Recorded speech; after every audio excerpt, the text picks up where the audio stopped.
Hey everyone, and welcome back to the Life Work Podcast, where we explore how God gives us meaning and purpose to the work we do wherever He calls us. Before we get started, don't forget, our next preview day is Friday, October 24th, a great chance for high school students to experience a life at Williams Baptist University.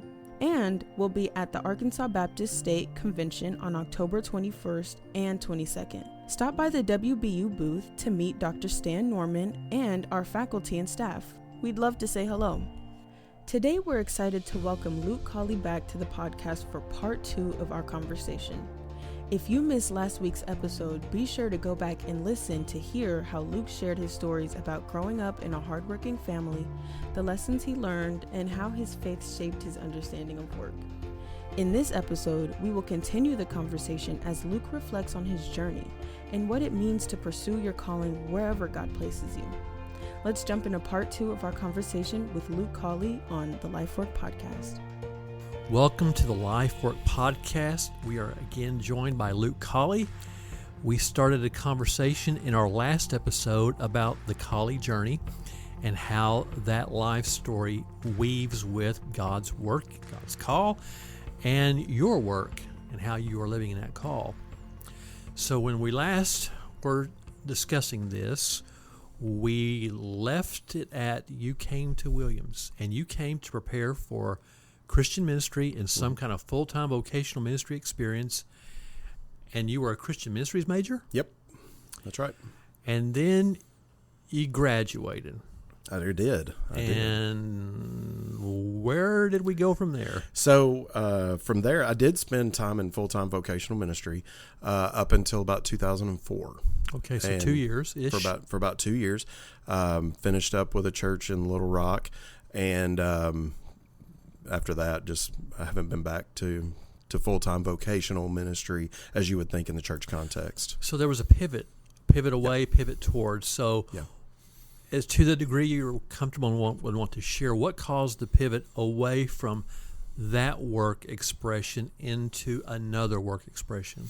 Yeah, so there was a couple of things that really caused that pivot. One, I had a very difficult time understanding because I was raised to be a very driven person, and you continue to grow and move, and you go up the corporate ladder or whatever you would say.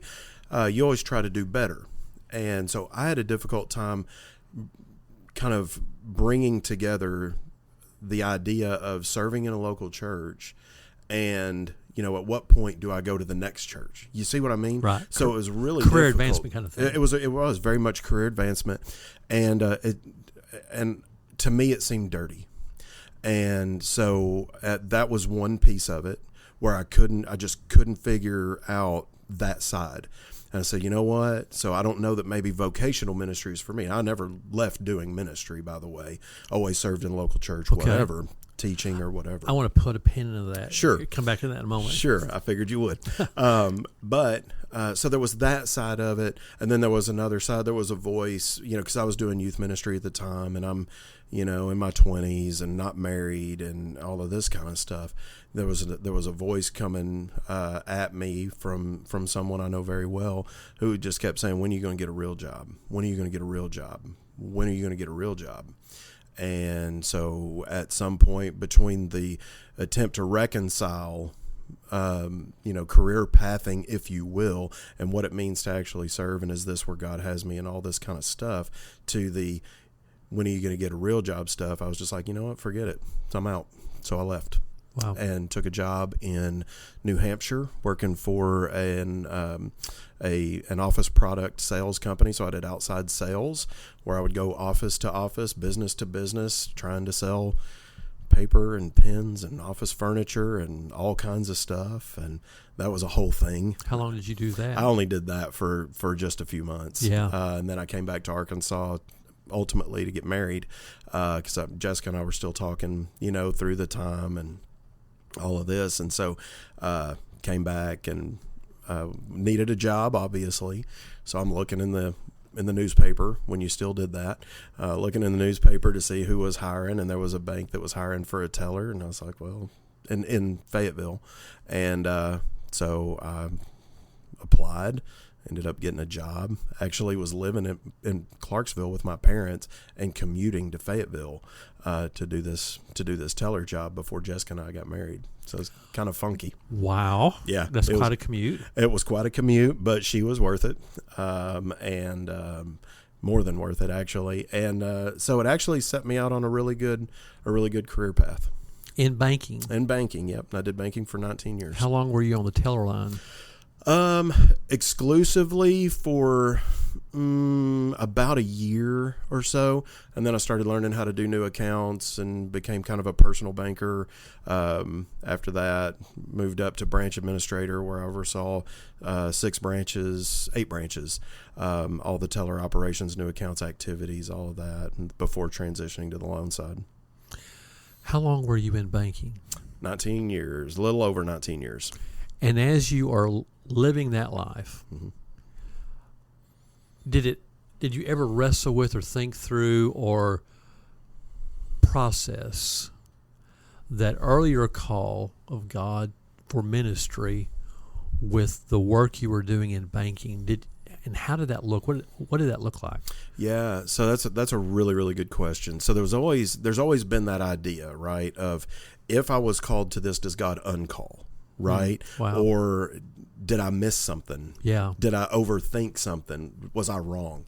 So you think through all of those things, but at the same time, while you're kind of wrestling with that, for me, it was this idea of, again, it kind of goes back to the same thing that my dad told me, is how you're going to do what you do. And the how I was doing what I was doing was exercising my faith in the context of my work. And so what that meant was praying for my employees, praying with my employees. I read my Bible, kept an open Bible on my desk all the time, usually because I could whip around in my chair and read, or I would read in the mornings before I started the day. I didn't do that at home. I did it in my office because I would usually get there before everybody else did. So those kinds of things, being very open, with my faith and how my faith is going to inform my role as a banker. Because, especially coming out of the recession in 2008, banking had a very negative, and in some cases rightfully so, very negative perception. Because it's a bunch of greedy bankers and all this kind of stuff, and they just want they're just out for the money and all that. And there's truth in that. There really is. But I didn't want to be that. I wanted to be better than that, and I wanted to have a better way where customers, especially the loan customers, knew that they could trust me, and that I wouldn't just make a loan for the sake of making a loan. It really had to make sense. Had to make sense for them. Had to make sense for the bank. And I probably turned away some decent deals for that, but I wasn't willing to bend on that because if I either didn't feel right, or the numbers didn't align, or there wasn't something with it, I felt like I wasn't stewarding my experience as well. I felt like I wasn't stewarding their time well. The things that have been entrusted to me by my boss or by the bank, the bank board or whatever, I had to steward all of those things really, really well to try to maximize the revenue that the bank would generate and do right by them. So in listening to your story, I'm hearing things like faith informing the way you relate to people. Yeah. Faith informing the way you manage the personnel under your supervision. Faith informing your ethical interactions. 100%. And I'm going to put you on the spot here. Hit me. Did you ever formally or informally begin to develop a theology of banking? Not necessarily a theology of banking, but again, it was taking the things that, I mean, as a believer, we're disciples, right? That's right. In the basic sense. And so it's taking the way that Jesus walked and trying to incorporate that. And so looking at it and saying, okay, if this is who I am as a believer and I'm a Christ follower, what does it mean to really follow Christ? And you look at what he did, and by the way, you don't bat 1,000. But looking, by the way, he did. He did. We don't. We don't. Yeah, That's correct. There you go. He did.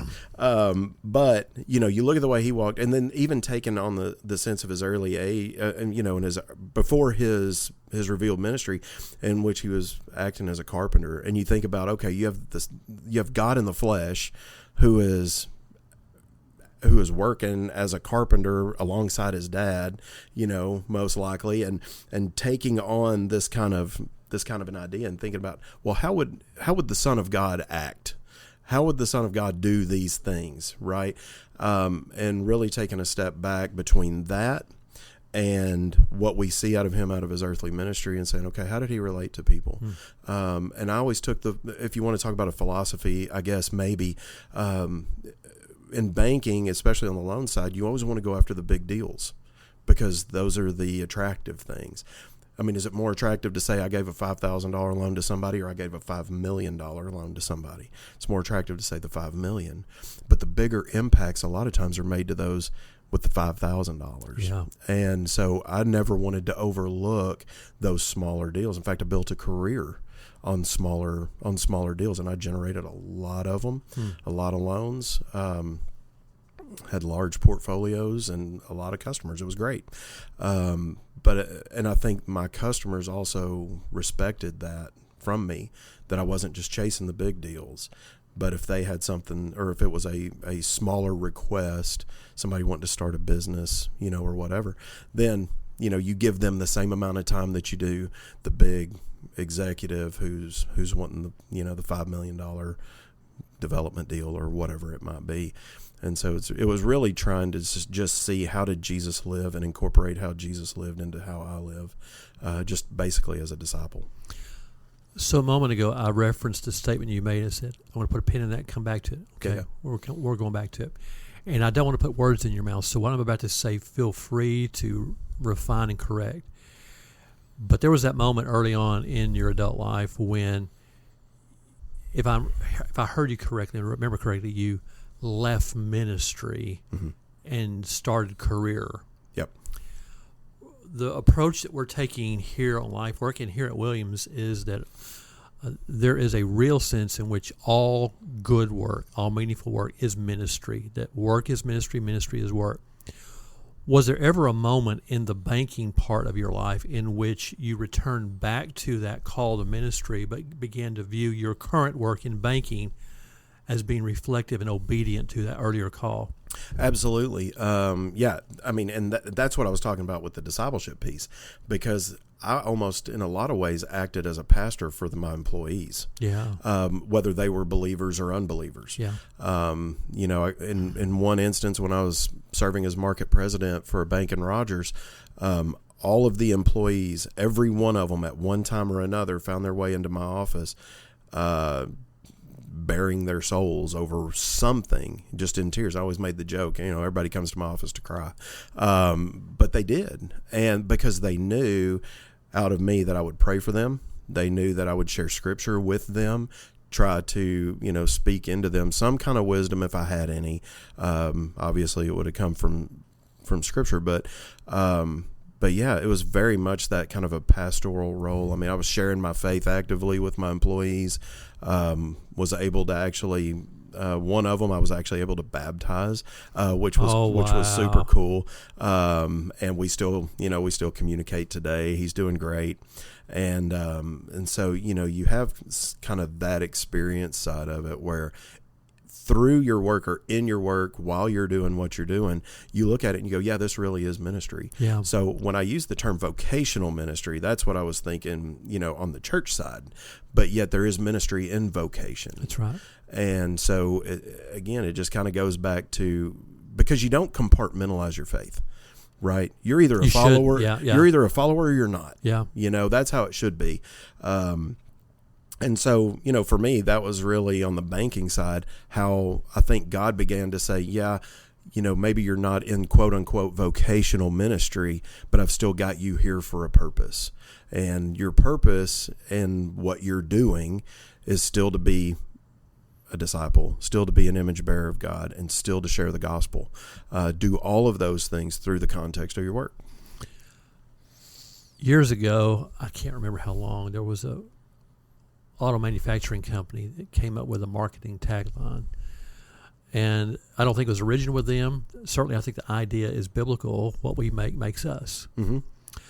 As you reflect back on your working career life, so to speak, what you've been making, how has that experience shaped and formed who you are today?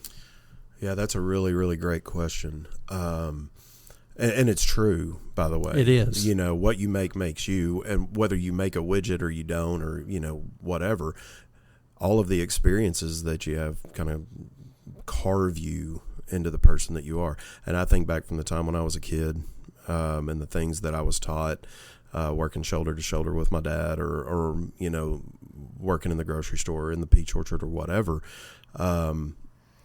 Some of the experiences, the best experiences, the most shaping experiences, were the hardships.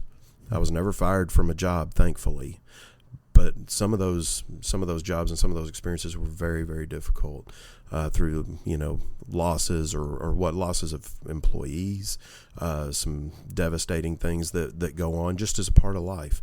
And it's those things that, to me, kind of helped really shape me through a lot of those processes, because I was things I never had to deal with before. And so you deal with them, and a lot of the context comes through work. Mm-hmm. And so you're trying to figure all these things out. But, you know, going back to your comment about the things we make us, all I really ever wanted to do, for the most part, was just glorify God in what I did. And whether it was, you know, working in the grocery store, working at the bank, or even working here at Williams, taking the sum of the experiences that you have and not forgetting the bad things, building on those bad things, and not, you know, just savoring all the good times, but remembering those as well, and letting those experiences inform how you push ahead forward, because there's nothing new under the sun. Right. Those things are going to come back around. And the hard work, the determination, the goal setting, all of those things that we did really did have a profound impact on me, but in a little bit of a different way. So again, I told you that I was very driven and was taught to be very driven. And that very driven was climbing corporate ladder. That very driven was, how much money am I going to make? I got to make more money, because that's a power. That's a thing, right? You do those things. That's how you're supposed to do it. Well, through some of the discipleship side of looking at Jesus, and he was like, man, he didn't even have a place to lay his head. You know, foxes have holes, birds have nests. Son of Man has no place to lay his head. And you go, okay, is that really where that drive should be placed? Or should that drive not be in the corporate ladder, or in how much money can I make? Certainly I wanted to make enough for my family to survive. But that drive then becomes, am I doing the things that God would have me to do? Instead of, am I earning $1, am I sharing the gospel? And instead of, am I spending all of this time devoted to better learning my craft, which is a good thing. It is. And it's an appropriate thing, but am I still spending time in the scriptures? Am I spending time in prayer? Or am I singularly focused on this one thing for myself? Right. And so through a lot of the experiences, that's what helped shape me, is the exchange. And now here you are. Yep. Full circle back at Williams. Yeehaw. How did you get here? Why did you come here? Because I know a little bit, very little about your banking experience, but to me, on the outside looking in, very successful. Yep. Doing very well in all of the typical metrics that culture and society use to measure a successful career. You were checking all those boxes. Yep. And then you pivoted away from that to come back to your alma mater. How did that happen, and why? Yeah. So how it happened was through repeated phone calls from the university's president. No, pesky dude. That's right. He's worse than a Northeast Arkansas mosquito. Well, and a lot of it comes down to purpose, you know. And so in talking to Jessica, who is my wife, by the way, and talking to her, and we start looking, we're raising a family. And is Northwest Arkansas where we want to be? Well, absolutely. Why would you want to leave Northwest Arkansas? I mean, that's where everything is. It's humming. Banking was very, very good to me. I worked with some really great people and all of that. But for us, there was a sense of, is this really what all that there is for us? Where do we want to really raise our family? And so we were actually coming back from vacation. We're having a conversation, and she had seen a job opening at a church in Pocahontas, and she was like, hey, do you think you might want to apply for that? And I was like, hey, why would I do that? Why, you said you would never leave Northwest Arkansas. I mean, our parents are in close proximity to there. And she's, she and I had been having some discussions about that. And that's really what began the springboard to then having a discussion with you. And I don't remember if you called me or if I called you, and I was like, hey. You called me. Did I call you? Okay. You called me, and you were remember. asking me to be a reference. And that's right. And I'm thinking, and I remember telling you, I mean, this is like last night, and I said, okay, I would be delighted. Now, you're still on the board of trustees at this point. So you're on the board. I have a trustee calling me, wanting me to be a job reference for him.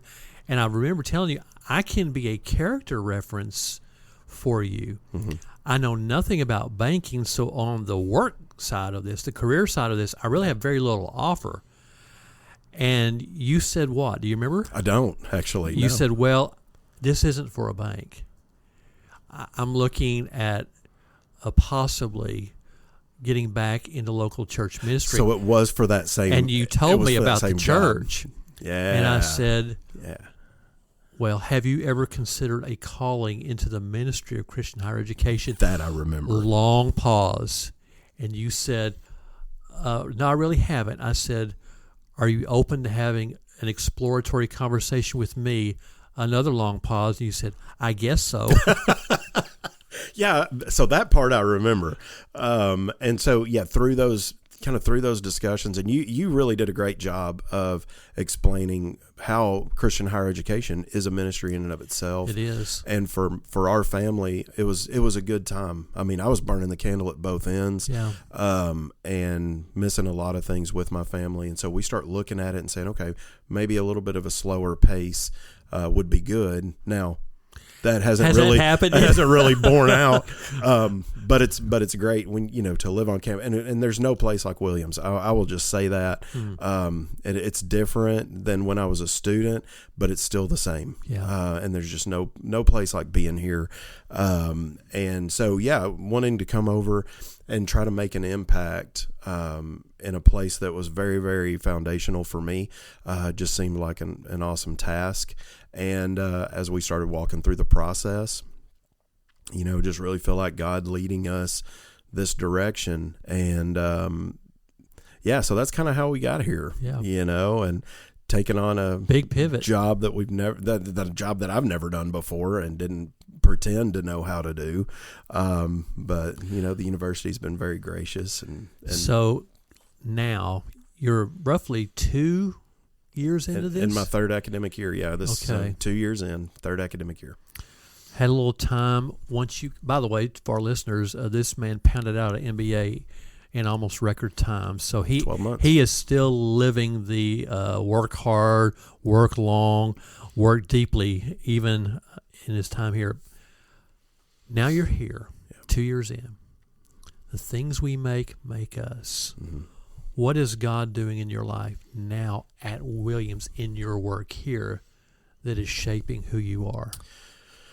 Well, he's still taking some of the experiences that I had, especially in banking, and being able to, show me how those things can transfer to here. The biggest thing that I think God is doing is continuing to kind of peel back the layers of what job looks like as an expression of love for him, and how the things that I do really should be a reflection of who I am. And here's what I mean by that. Specifically as a believer, right? If my job should be a reflection of worship for God, because he's given me everything. Yep. There's nothing I have that he hasn't provided. And the fact that he would love someone like me makes me want to do the best I can for him. Again, do your work as unto him and not unto man. But more so than that, I'm not, maybe not more so, but kind of along the same lines. What do I make here? what do I do here? You know, I go and try to raise money, try to make businesses function a little bit better, you know, be a resource for people or whatever. But you take a step back and you go, really, what are we doing here? And we're changing lives of students. That's right. And that is what's exciting. That's what God is showing me. That's what is helping make me, hopefully, into a better man, into a better employee, into a better father, into a better husband, all of those things that you want to be. And it's all kind of happening through the context of my job, you know, because you see that there's something bigger. And when you look across the cafeteria or across, you know, Midkiff Meadow, or you're at the gym or whatever, and you look in the eyes of these students and you see their futures in front of them, and you realize that you get to have just a little bit of a part to play in that, that is some exciting stuff. And whether you're in housekeeping or whether you're the university president, it doesn't matter. You're still playing a role in shaping the lives of these students, and there's no better calling on the planet. Wow. Well, thank you for joining us on the podcast. I know from our personal interactions you've done some work in leadership, and I would love to have you back in the near future to talk about work and leadership and God's purpose in that. Cool. Can we make a date for that? Absolutely. Would love to. Thanks for the invitation, by the way. Thank you for being here today.